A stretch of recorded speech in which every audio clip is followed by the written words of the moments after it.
Member, terms and conditions apply. Talking aviation now, because Stephen Greenway is in the studio, Chief Executive of Flyadeal, Saudi Arabia's low-cost airline. Stephen, good morning. Thanks for being with us. Good morning. Thanks for having me. So you're here in Dubai for a conference. Yes. Happy days. Great. Lots of people do that. Yep.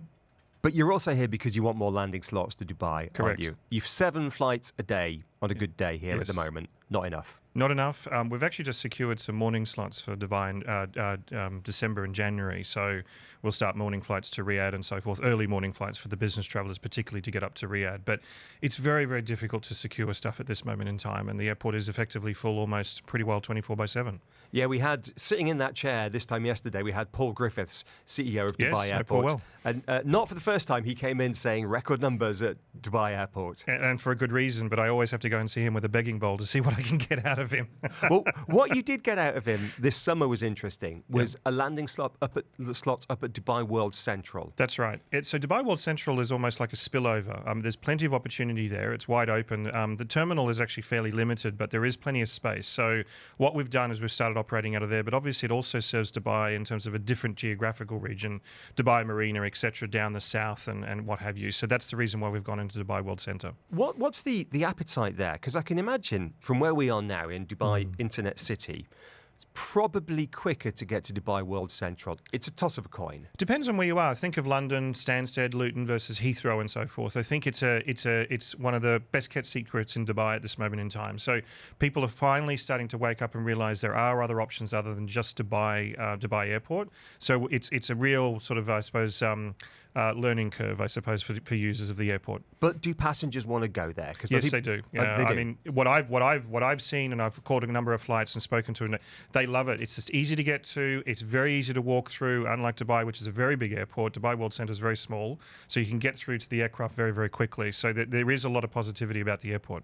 So you come to Dubai with your begging bowl, to use your phrase, to Paul Griffiths saying, "Can we have more slots?" Yes. You go to Toulouse, to Airbus headquarters with your begging bowl, saying, "Please, can we have some more planes?" And you're happy to pay for all of these things. Absolutely. I think every airline is. But, if you actually bought an A320 today, you had a good credit card and was charged up, you wouldn't be able to get an aircraft until 2032.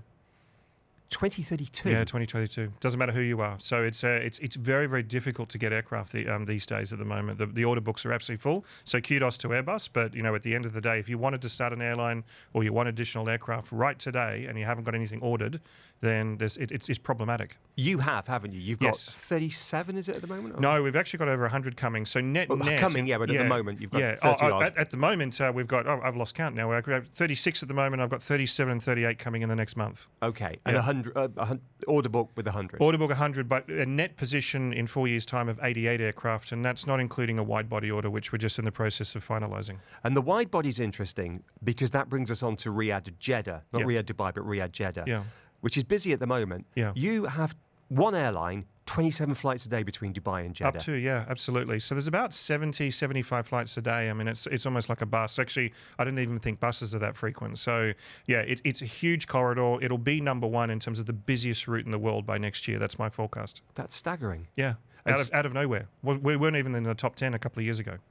So that's not all pilgrimage traffic, is it? No, business traffic. So got to remember, a lot of the businesses have centralised up into Riyadh over the past 5 to 10 years as part of the 2030 vision.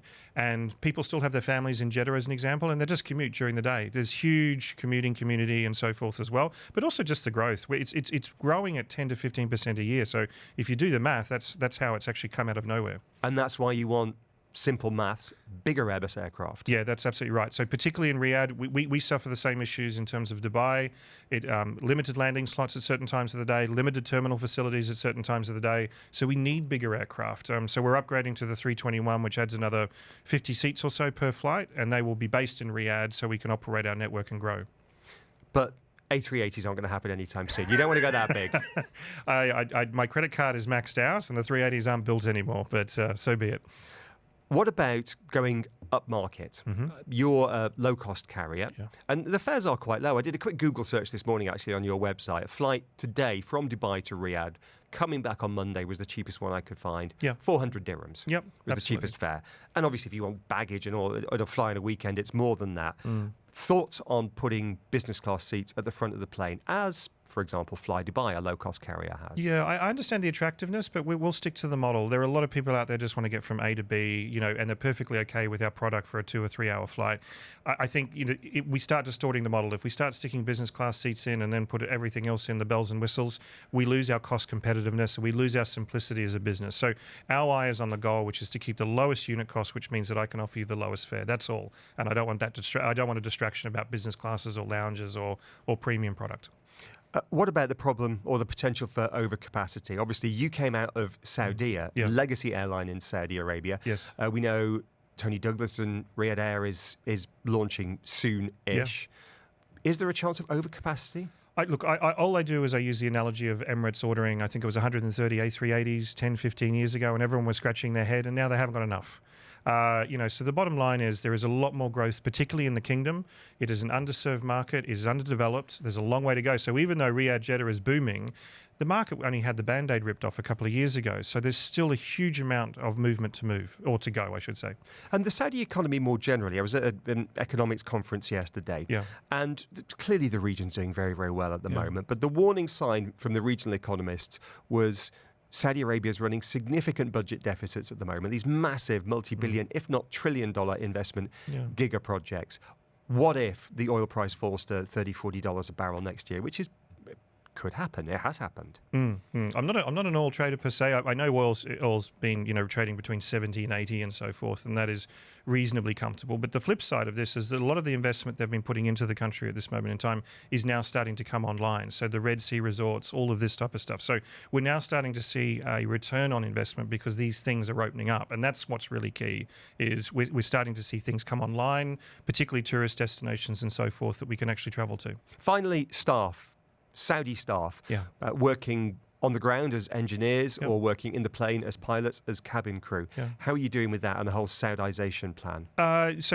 Different work segments. If you look at our first officers, 100% Saudi. If you look at our captains, it's still a mix. If you look at our cabin crew, it's still a mix and will continue to be a mix. HR is 100% Saudis, finance, etc. So depending on where you look within the company, we're actually already 100% Saudi or very much on the way to that. But there are other areas that we simply won't be 100% Saudi. Cabin crew, as an example, will continue being a mix in the future. Great talking to you. Appreciate your time this morning. Thanks for having me. Enjoy the conference here in Dubai. Good luck with your conversations with Paul to get more landing slots. Begging bowl out. The thoughts of Stephen Greenway. He is the Chief Executive Officer of Flyadeal from Saudi Arabia. This is the Business Breakfast. Dubai Eye 103.8. Join the conversation.